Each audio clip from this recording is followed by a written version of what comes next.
হাদিস শরীফে বয়ান হয় كل مولود يولد على الفطرة فأبواه يهودانه وينصرانه ويمجسانه সব মানুষের আল্লাহ পাকে একদম সহি ঈমানের উপরে আল্লাহ জগতের জন্ম দেন পাক সব কোন জাত দোষ নাই।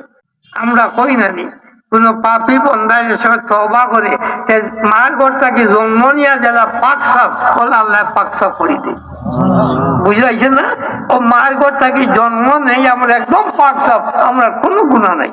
এমনকি বহুদিন পর্যন্ত আমরা গুনাহ করলেও গুনাহ নাই। ওই আছে তা গুনাহ আছে আমরা বহুত মাঝে মাঝে ফিরিস্তা সবাই ও ফিরিস্তা তো ও যে ঈমান আনছিলাম সেই ঈমানের এই জগতে আমরা জন্ম হয়। জন্ম হওয়ার পরে আচ্ছা আচ্ছা মানুষের বাদ মানুষের আসর শয়তানের চেলা হলোর আসর তাদের ওয়াসওয়াসা আমরা দিলের মাঝে পড়তে থাকে। তাই মাহবুবে পাকে ফরমান ও আল্লাহর বান্দা আলমে আরওয়াহ যে রব রে কইয়া তোমরা ঈমান আনছিলে সেই রব রে এই জমিন আইয়া তোমরা দেখো আর রব রে কইয়া রবের উপরে তোমরা অটল অটল হইয়া খাড়া হইয়া থাকো। যদি খাড়া হইয়া থাকো তাহলে দুনিয়াও কামিয়াব আখিরাতও কামিয়াব। এরপরে কবরে যাওয়ার পরে তখন পয়লা সওয়াল কোনটা? মান রব্বুকা, এই আল্লাহর বান্দা তোর রব কে?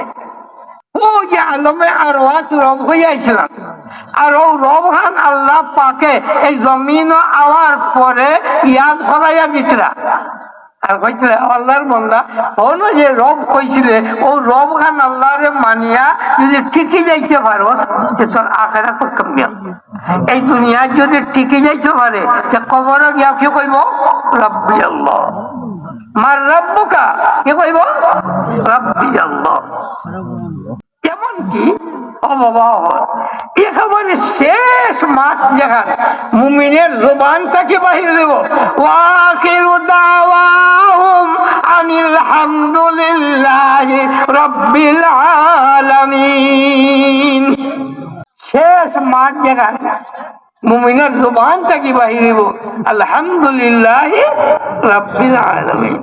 নামাজের পয়লা টুকরা এটা আরম্ভ করিও কিনা করি আমরা আলহামদুলিল্লাহ রাব্বিল আলামিন।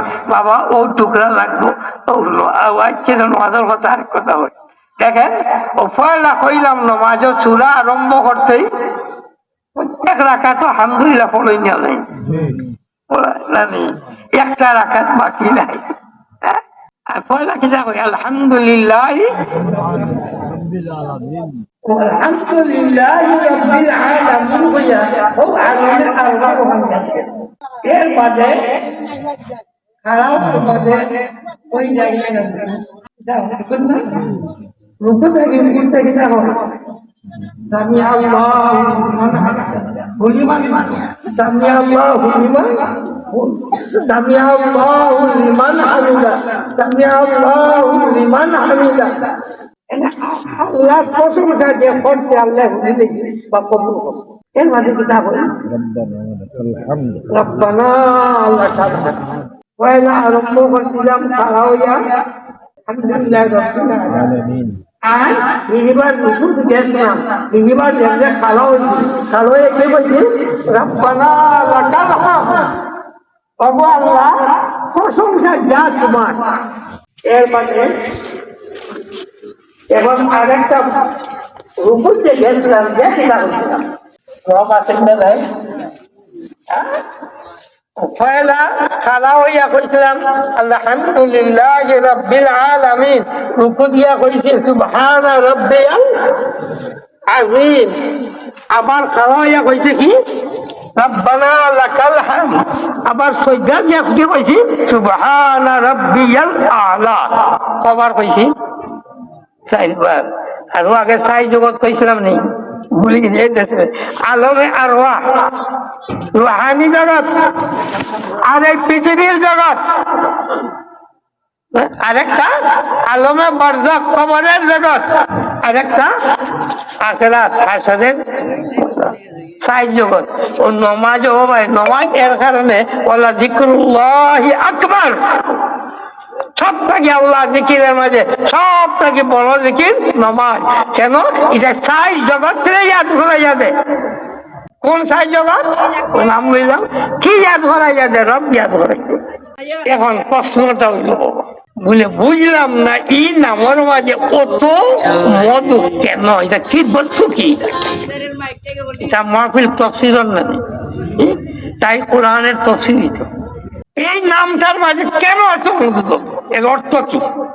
একবার জার্মান রিসার্চ ইনস্টিটিউট গবেষণা যেখানে খরচ বেশি, কোন একবার গবেষণা আরম্ভ হইল এই পৃথিবী যে পরিচালনা যাই খরচ এনে কোন নাম দিয়ে দেখা যেতে পারে। আমরা তো প্রায় জানি ইংরেজি মাসে গড হয়, পয়লা আলোচনা হইল গড। গডের অর্থ হইল আরবি ভাষায় যার নাম হইল রাহিম, রাউফ, দয়াল। তারা এটা নিয়ে আলোচনা রিসার্চ করিয়া করল না, এই লালন পালন করতে পারত না। দেখো খালি যদি মায়া হয় খাওয়াইতো না, এটা মিশাল দিবা দেব। মনে করেন আমি দেখলাম একজন মেয়ে দেখি হরুতা উড়ো আর দুধ দিয়ে বালা করে বাট মারিছে, মারিয়া ফুয়ারে খাওয়া কিছু খাওয়ানির বাদে ফুয়ায় চাই আরো খাইতো, বেটিয়ার খাবে না। ওনারা বুঝলানি ফুয়ায় চাই আরো খাইতো কিন্তু বেটিয়ার খাওয়ায় না। আমি দেখিয়া দেখলাইনি রে, মনে হয় গু এটা হতি মা না কিতা কন্যানি মাসে মনে হয় গু আসল মা না হেন কল কেন খাইবার চাই ফুয়া আর বেটি খাবার না। আর গরম মুরব্বী আর বেটি বেটির হলি ইগুলো খাওয়াইছে খাওয়াইছে এগুলো অসুখটা ছাড়ে না।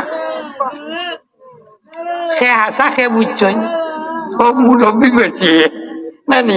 আর আমি বাড়া থাকি বুঝতে পাই আর বেটি মনে হয় বাংলা নাই, বেটে খেনে খাওয়ায় না। বেটে বুঝে ফুয়ার একটা তোর ফেটর বুক মরি গেছে, ফেট মরি গেছে, আর যদি কাশি সেগুলো ফেটো বিষ করবো, ফেটো বিয়ার বুঝছেন না আমার কথাটা। তাহলে খালি দয়া যদি অনুদার খান্দন আর চাহিদা দেখিয়া যদি পূরণ করতে থাকে তাহলে এই পারতাম, এই চালাইতে পারতাম না, সংসার চালাইতে পারতাম। রোজা পড়াত গেছে না, বালা মা হয় যদি বালা বাবা হয় কবি আজ সকালে তোর আর বাদ নাই। কিন্তু দাদিয়ে হলে হলে করে দিনে ডাকে খাইয়া বাদ তোর বাপের মায়ের পাইন কি মাইক দিবা তোর করই না। আর মা বাবা যে কইছেন বাত নাই হাসাটার বাত নাই না গরো আছে কম আছে, মা বাবা কইয়া দিছেন আর মনে মনে গেলে আমার কষ্ট করিলা। কথা বুঝছেন না? কেবলমাত্র কেবল দয়া হইলে জগৎ চলতে হয়, হইল নাই করতে হবে। হিন্দু ধর্মের মাঝে কি হয়, তারা উপরালা কি হয় ঈশ্বর। ঈশ্বরের অর্থ হইল আহার, চুলার ফেলে মেরে ফেললো ধরিলে ওটা রিসার্চ করে এই করতে হয়। ওটা পৃথিবীর এক একটা শব্দ করিয়া তারা আনে আর রিসার্চ করে গবেষণা করিয়া কইল একটা শব্দ এই জগৎ পরিচালনা লাগে একটা শব্দ ঠিক না, একমাত্র এক শব্দ যেটা নাকি আরবি ভাষার কোরআনের মাঝে আইছে রব। এই রব একমাত্র এই পুরা জগতের লালন পালন করার আল্লাহ। এখন রবের অর্থ কিছু বুঝাইছে, যার কারণে রুহানি জগতে রব, এই জগতে রব, কবরের রব, হাসরের ময়দানে রব। কারণ এই সব জায়গা লাগিয়া এই নাম উপযোগী।